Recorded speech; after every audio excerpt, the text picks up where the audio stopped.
on est ravis de vous accueillir dans cette salle aujourd'hui pour la deuxième édition, puisque si vous vous rappelez un petit peu, l'année dernière, on avait déjà organisé une première rencontre sur la question de la répression. Cette année, on rencontre la deuxième édition contre la répression, et en solidarité avec les camarades réprimés aujourd'hui et poursuivis.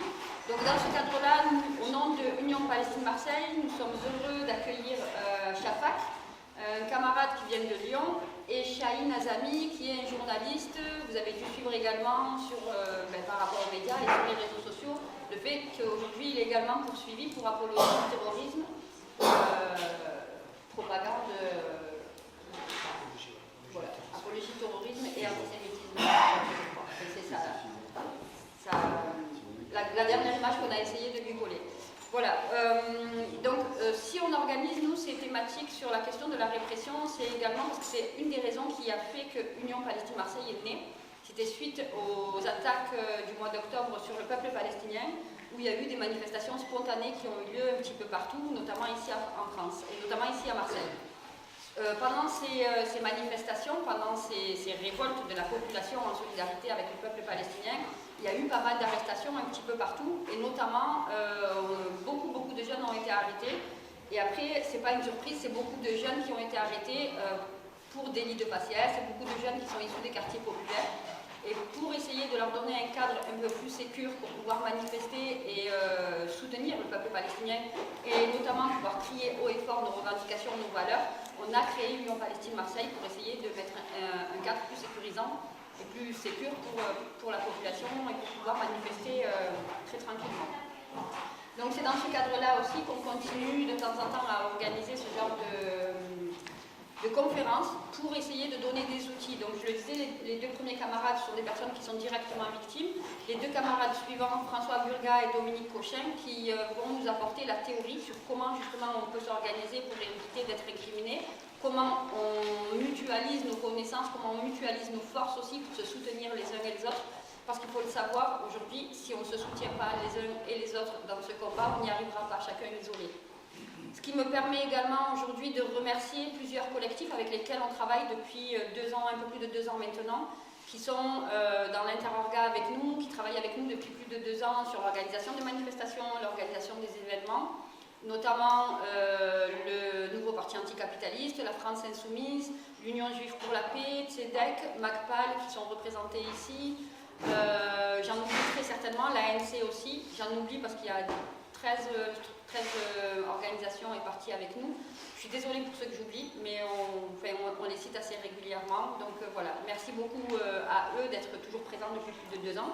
Merci beaucoup aussi à vous. Un des compliments qu'on vous fait régulièrement et qui a énormément de valeur pour nous parce que ça vous concerne, c'est le fait que ça fait plus de 2 ans que tous les dimanches, on est dehors dans la rue. Il n'y a pas eu un seul dimanche depuis le 7 octobre d'il y a 2 ans où on n'a pas été dans la rue à Marseille et où on n'a pas fait entendre notre voix. Et ça, on n'y arriverait pas sans le soutien d'abord des organisations, associations et collectifs, et on n'y arriverait surtout pas sans les manifestants. Votre persévérance auprès de nos collectifs dans la rue, c'est quelque chose ça n'a pas de prix. Et c'est ce qui nous permet à nous aussi de tenir, et c'est ce qui nous permet de continuer à essayer de peser, notamment en ce moment sur la campagne des municipales, sur la question du déjumelage entre Marseille et Haïfa. Nous sommes également en train de rédiger une lettre à l'intention des élus dans laquelle on fait passer nos revendications. Alors soyons clairs, on ne s'attend pas à d'énormes surprises de la part de quelques élus que ce soit. Mais nous, ça nous permet de les mettre face à leurs contradictions, puisqu'il y en a certaines qui, depuis quelque temps maintenant, se vendent sur les réseaux sociaux avec un drapeau palestinien, avec une phrase en soutien au peuple palestinien, mais qui ne parlent toujours pas de génocide, mais qui ne nous parlent toujours pas de ce que subit le peuple palestinien depuis plus de 77 ans. Donc nous, notre but, c'est aussi de les mettre face à ces contradictions et leur montrer qu'en fait, la Palestine, ça n'est pas qu'un élément qui permet de vendre, et encore moins en période électorale, et que justement, on sera là pour les dénoncer à chaque fois, et on les nommera. C'est quelque chose qu'on en a fait déjà certaines fois le dimanche, et c'est ce qu'on va continuer à faire. On donnera le nom de chaque élu qui pense manipuler la population. On donnera le nom de chaque personne qui va se présenter aux élections et qui par derrière, en fait, manipule clairement l'opinion publique. Donc voilà, merci encore.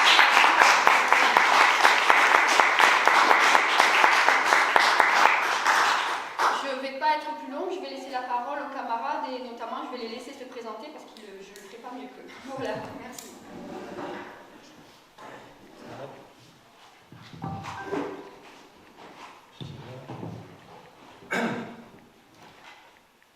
Bonjour, déjà merci pour l'invitation, merci à l'UPL, à Fabien à côté, que je connais depuis longtemps, ça fait vraiment plaisir de pouvoir venir à Marseille et surtout de pouvoir tenir ce genre de conférence, ce débat. C'est extrêmement important, ce genre de sujet à développer à l'intérieur de nos réseaux militants et d'autant plus aujourd'hui, d'autant plus avec l'accélération de la répression, puis la nouvelle forme aussi que prend la répression. Pour me présenter, alors... Désolé, je suis un peu tendu, ça fait des années que je n'ai pas pris la parole en conférence. Donc moi c'est Shafak, je suis originaire de Turquie, je suis kurde alevi. J'ai été militant en France, militant antifasciste pendant très longtemps sur Lyon. Donc Lyon qui a été longtemps vu comme un peu laboratoire, c'est un endroit où on a pu faire vraiment nos armes sur la compréhension du développement du fascisme sur le terrain, politiquement, et puis comment développer des outils de lutte. J'ai été, donc ça c'est plus dans les années 2010, puis j'ai été ensuite, j'étais combattant au Rojava, dans les rangs, alors pas directement YPG, parce que moi je suis militant communiste, donc en tant qu'internationaliste, communiste de Turquie. Entre autres, peut-être, si vous avez entendu parler à l'époque, c'était le bataillon Henri Krasuki, CGT, le membre de la CGT, des francophones français sur place à Milovic et sur le front de Raqqa. Puis à mon retour en France, je me suis reconcentré sur le travail toujours communautaire en Europe, donc plutôt dans nos associations révolutionnaires et démocrates. J'étais responsable de la jeunesse au bureau européen de notre organisation. Puis je suis revenu plus sur du travail justement antifasciste après, en voyant à partir des années, je pense 2016-2017, que ça devenait quand même certaines problématiques, ce renforcement de l'extrême droite en Europe, la montée des groupes fascistes qui commencent à empêcher en fait les différentes organisations, associations, syndicats de gauche à travailler à la rue. Peut-être pas partout, mais en tout cas à Lyon c'était vraiment assez palpable, c'est-à-dire qu'on n'était plus capable de pouvoir tracter, même coller, sans qu'il y ait des attaques, sans qu'il y ait des agressions et des hospitalisations, ce qui a beaucoup bloqué en vérité le travail du camp, en fait, globalement, le camp social, et du coup, ce qui handicape nos luttes. Donc là, j'ai fondé la jeune garde antifasciste à l'époque, sur Lyon. Je l'ai dirigée les 5 premières années, jusqu'en 2023 à peu près, où j'ai quitté la jeune garde. Et puis, en fait, justement, ce qui va expliquer au fur et à mesure de la conférence, on va en parler avec Shahid, c'est justement sur ces différentes luttes et ces différentes passes de lutte dans ma vie où j'ai pu connaître la répression à différents stades, mais qui systématiquement se superposaient et qui avaient pour but de petit à petit m'éloigner justement de mes engagements militants, m'empêcher de militer et nous empêcher de militer, qui fait qu'à plusieurs moments aussi dans ma vie, j'ai eu besoin de faire un gros retrait du milieu militant pour repartir, puis ensuite en nouveau en retrait, repartir, puis là c'est pareil, une petite passe en retrait, puis ces derniers temps, j'ai repris les activités en tant que militant communiste, peut-être que vous connaissez à Marseille, à l'URC, qui travaille beaucoup avec les camarades du PM, je crois. Donc voilà, pour ma présentation. Bonjour à tous et tout d'abord merci à l'IPM pour cette invitation. Alors je vais me présenter, moi aussi très rapidement, Shahid Nazami, journaliste indépendant. Je suis d'origine algérienne et iranienne. C'est très important de le préciser, vous allez comprendre pourquoi. Et du coup, voilà, aujourd'hui je suis journaliste indépendant et moi comment je me suis lancé un peu dans ce milieu-là.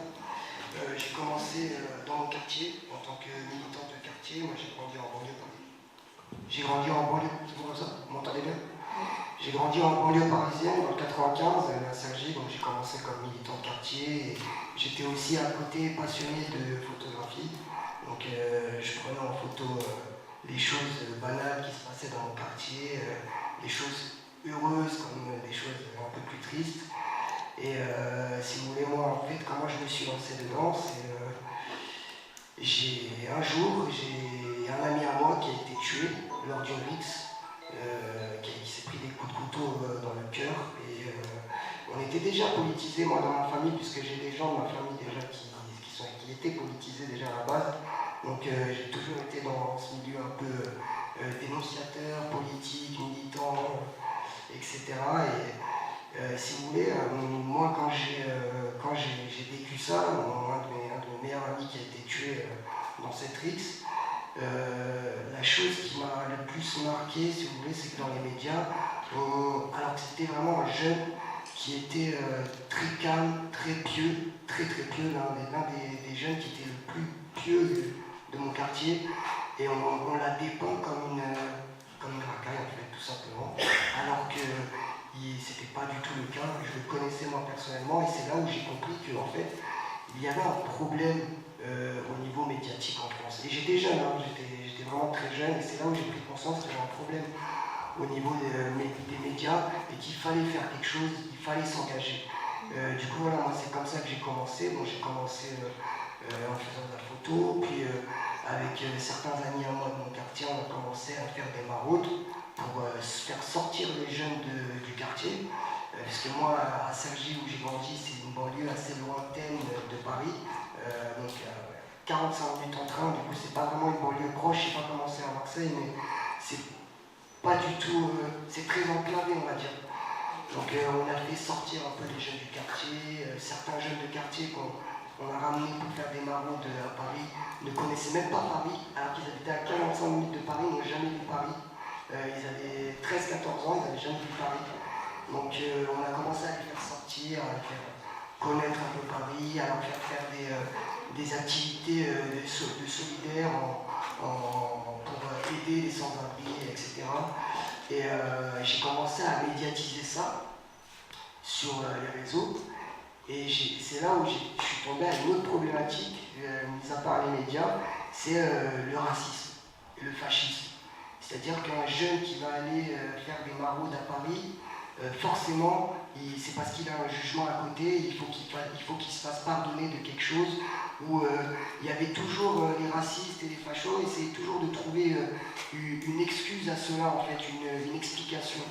Et c'est là où j'ai compris qu'en fait, ah oui, mis à part le fait d'essayer de faire une bonne action, d'essayer de la médiatiser pour montrer une autre image de la banlieue et des quartiers populaires, eh ben, même en faisant le bien, on était quand même pointé du doigt et montré comme les méchants. Donc c'est là où je me suis dit, bon, il faut aller encore plus loin. Et en fait, il faut s'investir là où on est absent, en fait, tout simplement, les quartiers populaires, que ce soit dans les médias, dans toutes ces choses-là. Et c'est là où j'ai compris qu'il fallait que je m'investisse. J'étais photojournaliste et j'ai commencé à devenir journaliste, tout simplement. Et le seul moyen pour moi que j'avais de faire du journalisme, c'était les réseaux sociaux. C'est une chance qu'on a, puisque moi j'ai un cousin qui était aussi, lui, dans le journalisme et qui n'a pas eu la chance de connaître, de faire carrière dans le journalisme, puisqu'il c'était un arabe et c'était un peu plus compliqué pour lui d'accéder à certains postes.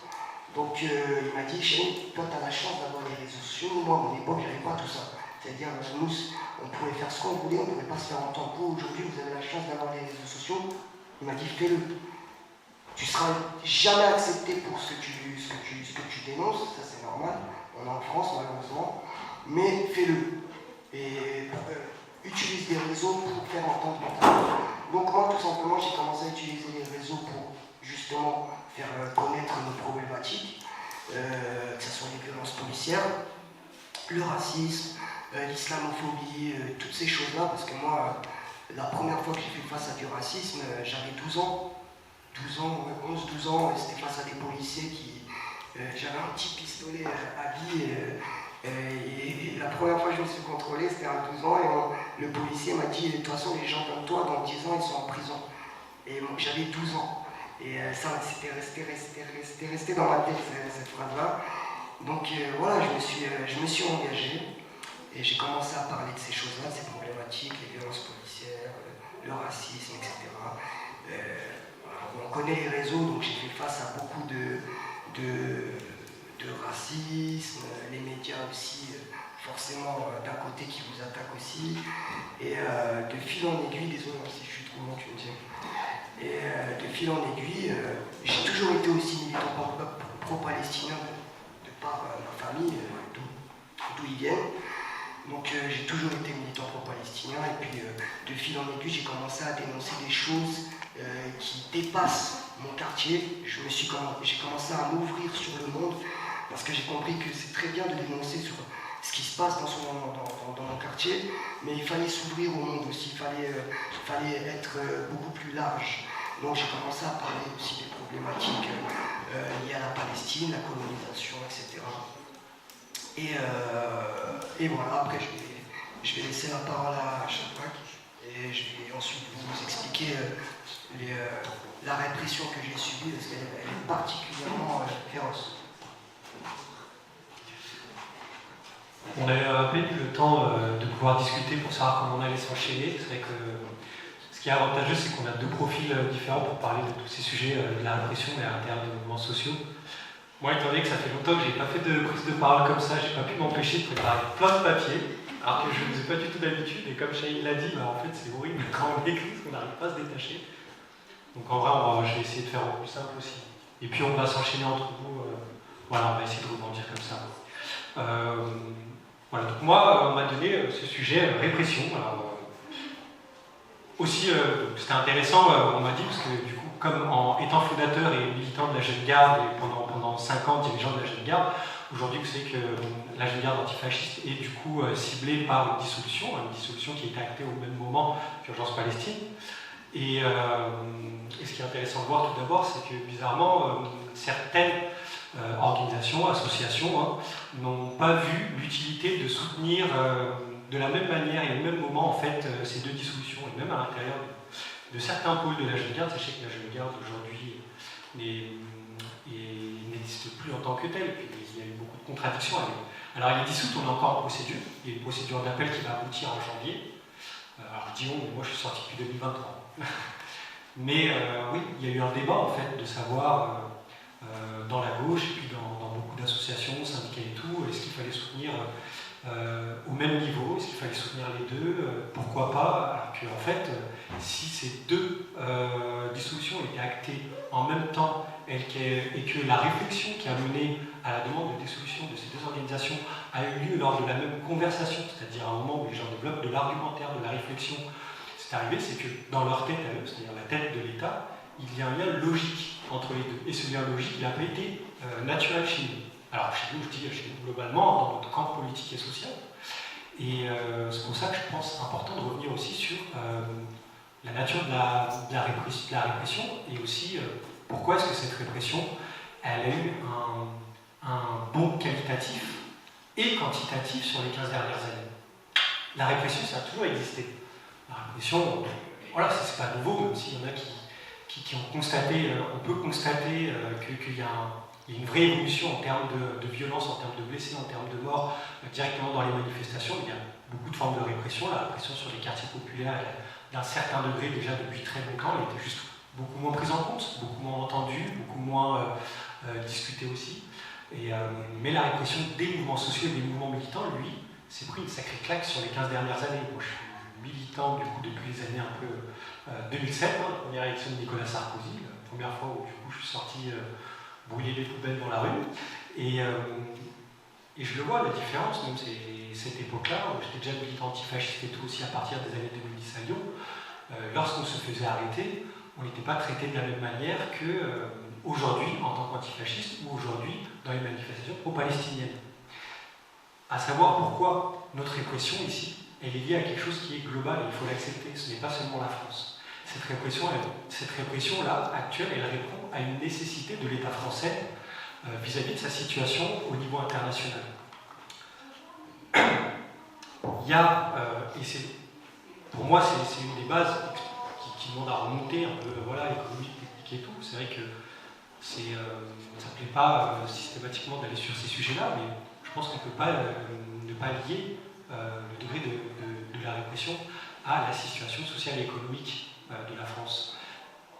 L'État français, depuis la fin de la Seconde Guerre mondiale, était dans un pacte social, c'est ce qu'on appelle la social-démocratie, de se dire, écoutez, tant qu'on est sous le giron américain et sous l'hégémonie de l'économie américaine, on est un peu en sécurité. On nous a promis une forme de stabilité à laquelle la gauche et la droite assignaient d'ailleurs, et où la gauche et la droite s'étaient engagées à ne pas dépasser, alors évidemment avec ses spécificités, essayer d'avancer politiquement en se présentant comme plus de gauche ou plus de droite, mais finalement à ne pas dépasser les limites tant qu'on promettait la stabilité à tout le monde, stabilité économique, certaines promesses de réussite sociale, mais qui, tous ces rêves volent en éclat à partir des années 2000 et des premières crises en fait, que subit le capitalisme, et surtout des différentes crises économiques successives qu'on subit au niveau de l'Union européenne, au niveau international. Je ne vais pas rentrer dans les détails parce que je sais qu'on va avoir beaucoup à discuter, mais ces crises économiques entraînent forcément, une crise économique, ça entraîne forcément une détérioration de nos conditions de vie matérielles, directes, économiques. On peut en constater une beaucoup plus forte qui arrivait d'un coup depuis le déclenchement de la guerre en Ukraine. On est d'accord, ça, typiquement, en tant qu'originaire de Turquie, le kebab qui passe de 7,50 € le menu à 15 € aujourd'hui, peut-être qu'à Marseille c'est différent, à Lyon on en est à 15 € le menu. Il y a quand même certaines choses qui font qu'on est privé de beaucoup d'éléments qui existaient dans nos vies, économiquement et matériellement aujourd'hui. Et en réalité, ça remonte à beaucoup plus loin, ça remonte vraiment aux premières crises des années 2000. Et c'est quelque chose qui est arrivé petit à petit, qui est monté petit à petit. Pourquoi? Parce que le capitalisme et les États capitalistes n'avaient pas la capacité de trouver la solution aux problèmes qu'ils engendraient eux-mêmes. Donc, à part la répression, les mouvements sociaux, ils n'ont rien d'autre à répondre. Ça monte petit à petit. Je ne vous parle pas de ce qui se passait là, au moment des Gilets jaunes, au moment des manifs palestiniennes, mais ça arrivait vraiment par rapport à ce que d'autres mouvements avaient connu, ça arrivait vraiment doucement, plus d'arrestations, plus de pression, plus d'infiltration dans les organisations aussi, révolutionnaires. Et au fur et à mesure que toutes ces contradictions s'exacerbent, et qu'au niveau international, on arrive aussi à ce qu'il faut aussi en parler, à une contestation de l'hégémonie américaine sur le plan économique, par les BRICS, par différents moyens, la Chine qui devient une superpuissance, la Russie qui, du coup, contre-attaque et remet en question même, qui remet en question l'hégémonie de l'Union européenne sur le terrain européen continental, l'Afrique qui s'émancipe, certains pays d'Afrique en tout cas qui portent à s'émanciper actuellement avec les pays du Sahel, du colonialisme français, qui se tournent vers des alliances et des partenariats économiques avec des pays qui sont des pays en contradiction avec l'intérêt économique international de la France, font qu'on arrive, et on va en arriver à un moment de toute manière de crise internationale. Donc, qui dit en fait remise en question de l'hégémonie américaine va dire forcément au bout d'un moment guerre. Les États-Unis ne peuvent pas se laisser faire, le capitalisme ne peut pas laisser faire en fait. Le capitalisme et l'économie a besoin d'une guerre pour alimenter en fait son économie, et surtout ils vont avoir besoin d'avoir la main mise sur les ressources naturelles pour pouvoir mener cette guerre, et sur les ressources naturelles qui n'existent pas dans ces pays. La force des pays occidentaux, des pays capitalistes, n'est pas de pouvoir avoir une production propre et puis de pouvoir vivre de ses propres biens.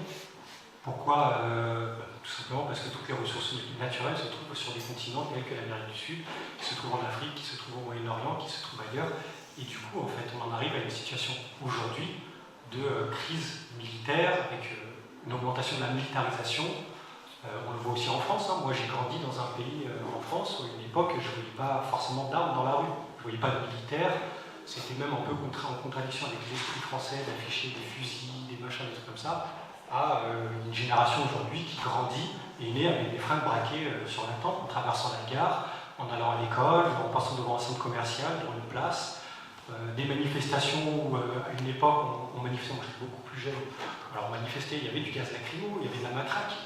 Aujourd'hui, on voit des gilets pare-balles comme les militaires, on voit des fusils, des machins, l'armement se développe, et il y a un appel à militariser la France. D'ailleurs, il y a un coup de pression mis par l'OTAN qui force tous les pays, aussi de l'Union européenne, à augmenter son budget militaire, parce qu'on avance vers une guerre. Et un pays comme la France, et n'importe quel pays qui va mener une guerre, ne peut pas se permettre d'avoir des ennemis dans son dos. Eux, c'est ce qu'ils voient. L'État français, comme tous les autres États, tout ce qu'ils voient, c'est ce qui est en train d'arriver.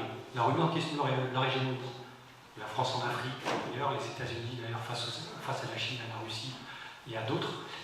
Et du coup, ils savent qu'ils ne vont pas pouvoir passer autrement que par une phase de guerre et du coup de reprise justement des luttes impérialistes.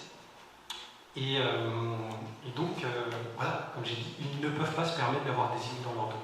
Et les ennemis dans leur dos, ça va être les mouvements sociaux, ça va être les mouvements militants, c'est le travail. De toute façon, c'est le premier travail de militant associatif et révolutionnaire de lutter contre son propre colonialisme, donc le colonialisme de l'État français, ce qui est très gênant pour eux. Donc ça, c'est un peu, pour moi, la première partie importante pour comprendre pourquoi est-ce qu'aujourd'hui, il y a un bond qualitatif, en fait, dans la répression. Et du coup, on intervient, on arrive aujourd'hui à un moment où il y a ce mouvement pro-palestinien en France. Je suis désolé, hein, si c'est un peu décousu comme ça fait vraiment longtemps que je n'ai pas pris la parole. À des manifestations pro-palestiniennes, mais aussi à ce mouvement antifasciste qui est ciblé. Donc deux mouvements qui sont particulièrement ciblés. Voilà. Non pas qu'il n'y ait pas de répression, ailleurs en France il y en a, mais il y a ces deux mouvements militants qui sont un peu dans le viseur de l'État. Et je pense que c'est bien de voir pourquoi aussi, c'est pas juste en fait de dire il y a des gens, il faut quelque chose, on va les réprimer. C'est que c'est gênant justement dans ce contexte de préparation à la guerre, préparation à soutenir l'impérialisme français sur les sols extérieurs, de ne pas avoir d'ennemis intérieurs. Typiquement, le mouvement pro-palestinien, c'est un mouvement pour les intérêts extérieurs à la France, c'est les intérêts pour le pays, c'est les intérêts des Palestiniens, donc des intérêts extérieurs à la France, d'un peuple qui est désaffilié du concept d'identité nationale française. C'est un peuple qui, du coup, c'est un mouvement à l'intérieur qui remplit un peu les conditions et les critères antagonistes qui vont présenter comme arabes, musulmans, extérieurs et tout, et qui s'opposent en fait à qui s'opposent à eux dans le fantasme de guerre civilisationnelle et idéologique qu'ils prévoient et qu'ils veulent utiliser pour justifier leur guerre impérialiste. Il y a ce concept qui est porté par les États-Unis très fortement et de plus en plus assumé en France, de guerre civilisationnelle, qui se traduit par justement les attaques, Chahine en parlera beaucoup mieux, très ciblées sur comment est-ce qu'on fait en sorte qu'une personne, pour l'attaquer, pour attaquer sa parole, pour attaquer ses capacités militantes, pour attaquer ce que cette personne propose en termes d'argumentaire, en fait, on va la disqualifier en la présentant comme étant extérieure de l'organe commun, unité du pays, donc français. Et ça, le mouvement pro-palestinien, c'est pour eux exactement, c'est ce truc, c'est un peu cette cinquième colonne, c'est ce mouvement qui est à l'intérieur de la France, donc qui est à l'intérieur du pays impérialiste et qui lutte contre en fait les intérêts du pays impérialiste. Je ne sais pas si tu as envie d'expliquer un peu par rapport à la situation. Après, je peux rebondir un peu sur la question, si tu veux. Je vais rebondir un peu sur ce qu'il dit Shafak, et je vais reprendre aussi la chronologie de la répression que j'ai subie. Donc, du coup, moi, je vous disais tout à l'heure par rapport à tout ce que j'ai subi, la répression, déjà tout d'abord avec mon travail concernant la banlieue, puis je me suis ouvert un peu aux questions géopolitiques internationales, et notamment la Palestine. Pourquoi le mouvement pour la Palestine, en France et ailleurs, fait peur ?